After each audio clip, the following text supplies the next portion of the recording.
une souris verte qui courait dans l'herbe. Je l'attrape par la queue, je la montre à ces messieurs. Ces messieurs me disent, frappez-la dans le vide, frappez-la dans l'eau, ça ferait des cailloux tout chiant. Alors on fait Lily. Allez, maintenant mon soleil doit faire jaune. Attends, tu vas tirer? D'accord.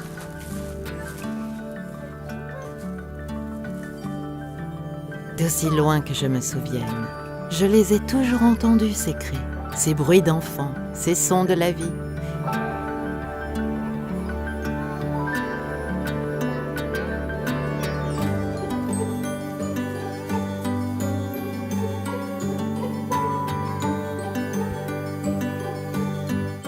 Il y a déjà bien longtemps que cela a commencé. Et tout est né quand, en 1892, une poignée d'hommes et de femmes de bonne volonté ont décidé de se regrouper pour s'occuper des enfants en difficulté. Ils créent la Société de protection de l'enfance maltraitée et moralement abandonnée, reconnue d'utilité publique en 1899. Et puis, grâce à un don de Jean-Joseph Barthelon, ils m'ont trouvé un endroit adapté pour accueillir ces enfants. C'était en 1900.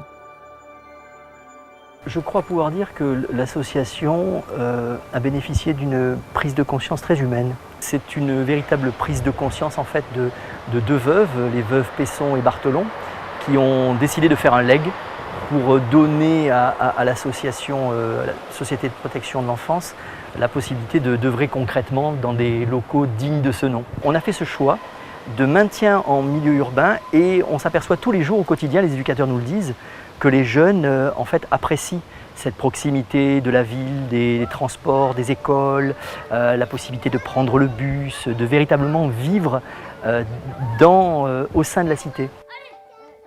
J'ai toujours eu un regard tendre pour ces enfants, placés par les services sociaux ou sur décision de justice. Et j'en ai connu plusieurs centaines depuis que je suis là. Rien qu'à la fin de la Seconde Guerre mondiale, ils étaient plus de 90.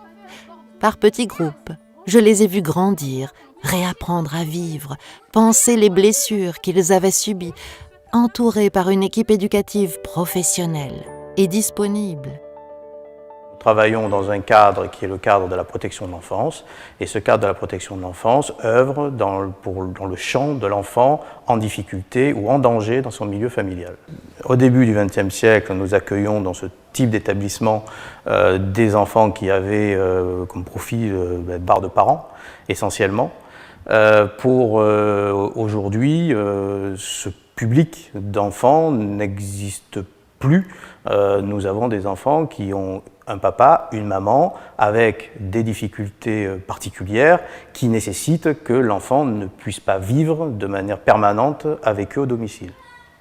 Les enfants sont scolarisés dans les écoles primaires proches du quartier du Pont-de-Bois. Les adolescents et les enfants plus âgés poursuivent leurs études au sein des collèges, des lycées et des centres de formation pour apprentis de l'aire toulonnaise.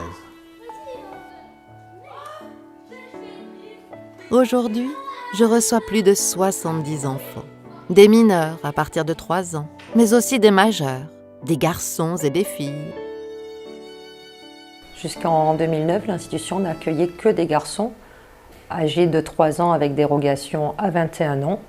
Depuis, nous accueillons des fratries et des filles issues essentiellement de fratries. C'était pour ne pas rompre le lien fratrie.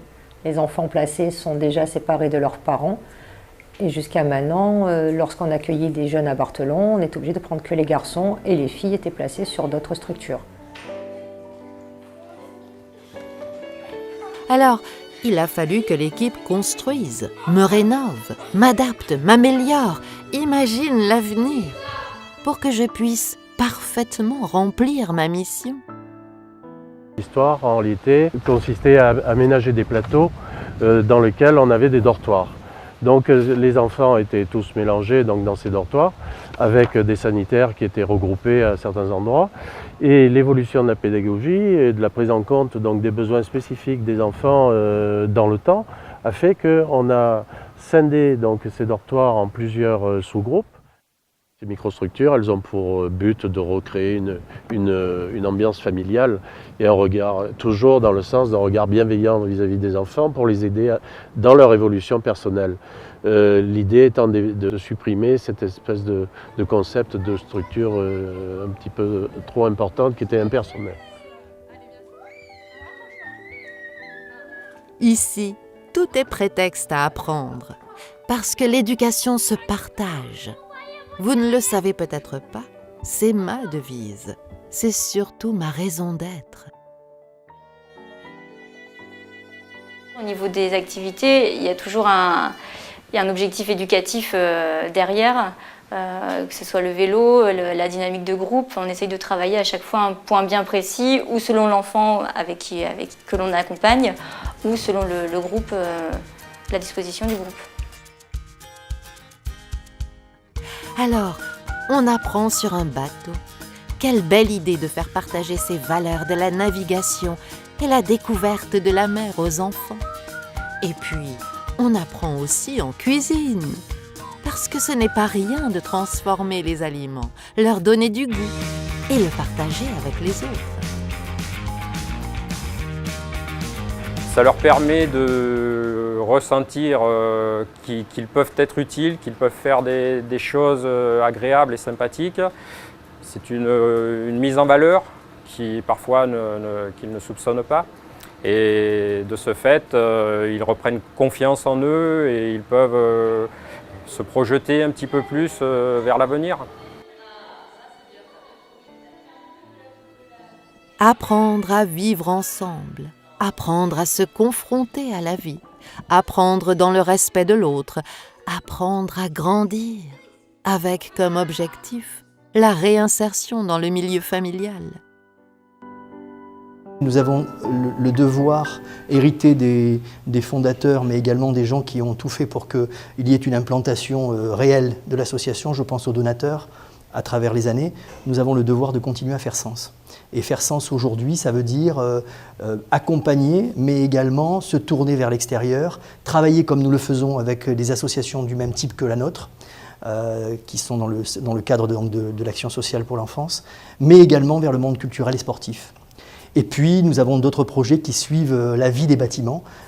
Et ces projets se tournent plutôt vers l'intergénérationnel, qui représente pour nous un challenge à relever. Parce que là aussi, je crois qu'on a un petit peu perdu dans le temps, tout le monde le dit, on a un petit peu perdu cette cohésion intergénération. Et je crois que, aussi bien pour des enfants ici que pour des personnes âgées, il serait intéressant d'organiser cette rencontre et cette mise en commun. L'institution, c'est quelque chose de très très important, c'est quelque chose de magnifique à mon avis. J'ai l'habitude de jouer dans les équipes, alors pour moi je sais comment important c'est d'avoir un soutien autour de moi et qu'est-ce que ça me donne par rapport à la capacité de chercher mes rêves et de vivre vraiment une bonne vie. Comme je vous le disais tout à l'heure, d'aussi loin que je me souvienne, j'ai toujours entendu ces cris. Des cris de joie, des cris de peine, de détresse parfois. Et puis, des encouragements bienveillants, une présence humaine chaleureuse et réconfortante qui vous aide à traverser les moments difficiles et qui sont aussi là pour vous féliciter quand vous avez relevé vos défis personnels.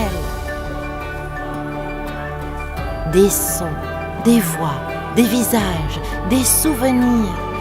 J'en ai plein la tête. Ils rythment ma vie. Depuis plus de 100 ans, je suis tout cela à la fois. Je suis l'institution Barthelon. Et grâce à vous, je suis éternelle.